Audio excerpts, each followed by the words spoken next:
Falepo. Guys, my name is Nick Vujicic. I was born in Australia in 1982, moved from Australia to California in the year 2006. And my life story, I'm just thankful that people have seen my life on some sort of level, whether it's just YouTube videos or seeing pictures of a limbless guy smile. People always ask me, what happened to you and how did you overcome what you've been through? The title of the message that I've been given is Transforming the Walls into Doors. When I speak corporately, the line that I like to use is changing obstacles into opportunities.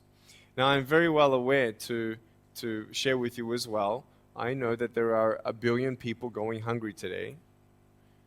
I know that this year 1 million people will commit suicide. It's 1 every 40 seconds. I know today there are 120 million slaves, and I've met sex slaves, and I've seen the top of the pyramid as far as business and met the billionaires.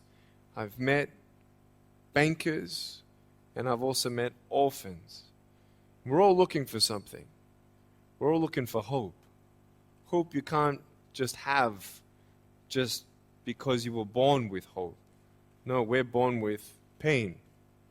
We're born and live through difficulties.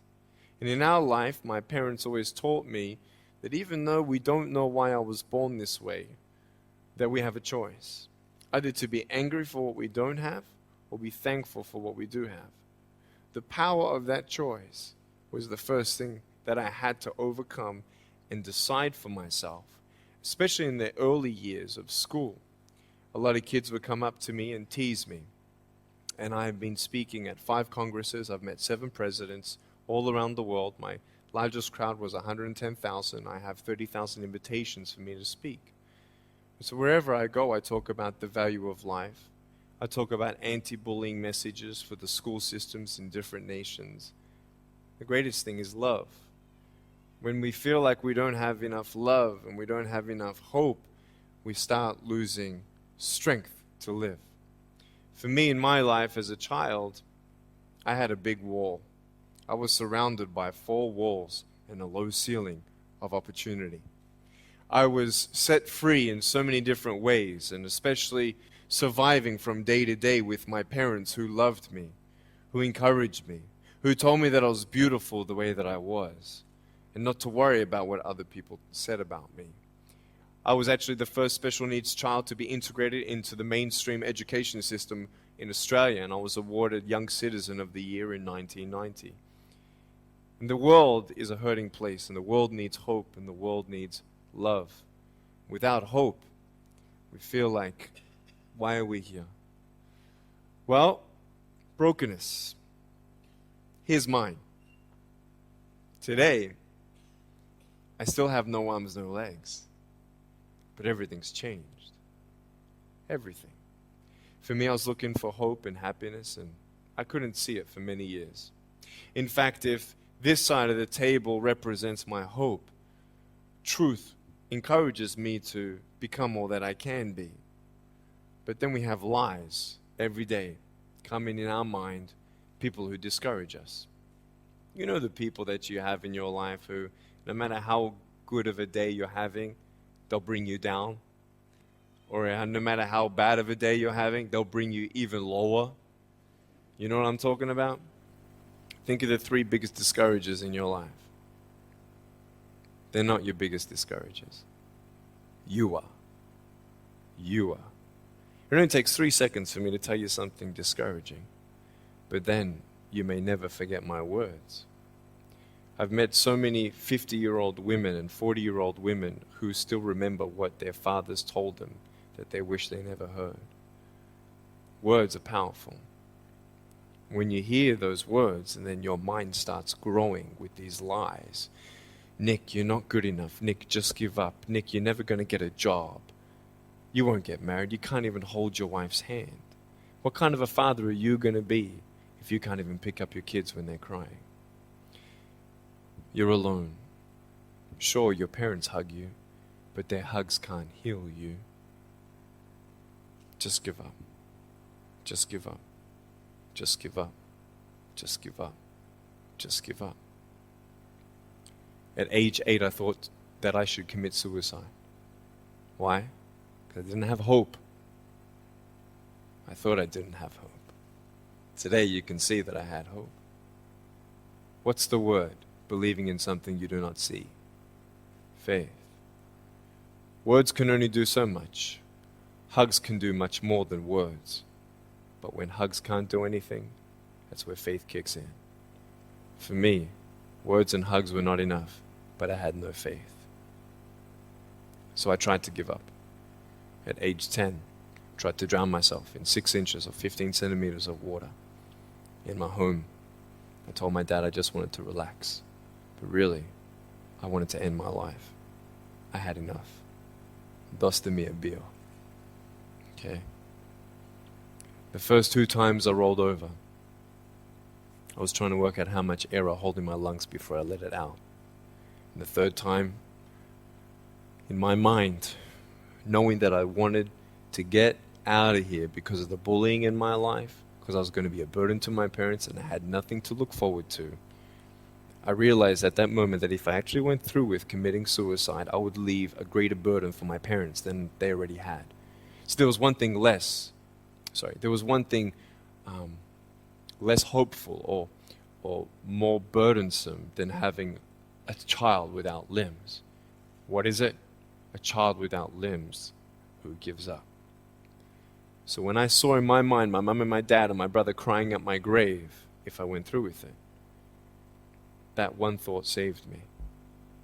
If my parents never told me that I was beautiful the way that I was, if my parents never told me that I was special and that I was loved, I wouldn't be here today. So I encourage every single parent who tries their best to encourage their teenagers. Especially in the West, many teenagers put a do not disturb sign on their door. I'm sure, the conversations all around the world between a parent and a teenager. How was school? Fine. What'd you learn? Nothing. Did you do your homework? No. And that's the conversation for the day. And when you try to tell your children that they're beautiful, so of course I'm beautiful. I'm your son. I'm your daughter. Of course you're going to say that. But they're right. Every single human being has value, and my value is not determined on how I look or what job I have or where I'm from, where I was born, how much money. All that stuff is nothing. So many teenagers, tease each other for how we look, and I tell the teenagers, do you think that I'm cool enough to be your friend? They're like, yeah, of course. I said, but I have no arms, no legs. They said, doesn't matter. I said, really? So it doesn't matter that I have no arms, no legs? I said, no, it doesn't matter. I said, then actually, if it doesn't matter, then why do we kill each other with our words if it actually doesn't matter? Why do we look ourselves in the mirror and see ugly instead of valuable? I want to ask you today, what are you looking for? If I gave you $1 billion, would you be happy? If you gave me $1 billion, I'd be very happy. But then if my mum dies tonight, am I happy? No. With all the money in the world, I'll never be happy. Why? Because money is something that cannot heal the soul. So many teenagers are looking for love, which love does heal the soul. Love does complete the soul. But even sex before marriage, I was a virgin before I got married. Yeah, I've got a gorgeous wife. We're pregnant with our first son. And I don't need hands to hold her hand. I only want to hold her heart. And how am I going to hug my kids? So many kids, they come up to me. It's amazing. They put their hands behind their back and hug me with their neck. And I've realized in life, even the worst parts of my life can be turned into good. And they're even more special.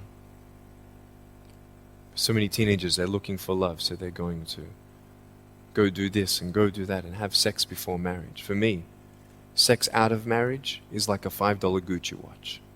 Sex within marriage and having sex with someone who loves you, who's committed to you for the rest of your life, going to be the mother or father of your kids. That's what love is. You can talk, you can sleep with as many people as you like, but never know for sure, do they love me? Love is a lifelong commitment. You see, there are choices in life, and we're looking. I want to ask you, what are you looking for? Well, if I can just get drunk, why not, man? I only live once. Well, if that's the way you believe, great. But for me, I'm a greedy man. I don't want to live for 90 years. I want to live for billions of years. And I know that every day my choices will affect this life, other people's life, and my eternal life. You got to come to the truth of knowing who you are and why you're here. William Barclay, he said, the greatest 2 days in anyone's life, the day you were born and the day you knew why. So, you're ugly. No, I'm beautiful the way that I am. And if you can't believe that for yourself, so many girls especially stay with their emotionally abusive boyfriends. Because if I break up with him, then who's going to want me? See, we all want love.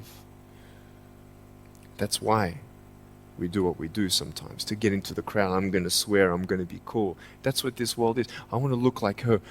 If I was taller, shorter, smarter, more popular, whatever you want.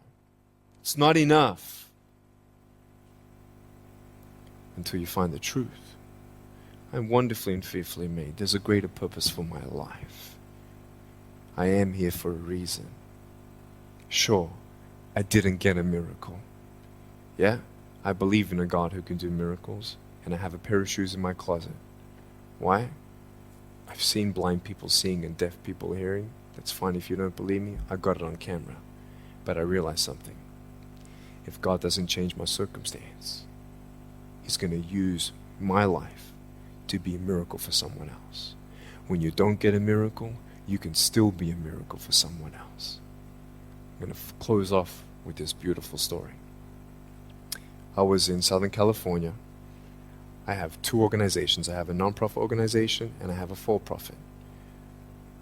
I probably spoke between years 2007 and 2010, 1,000 times, 600 flights.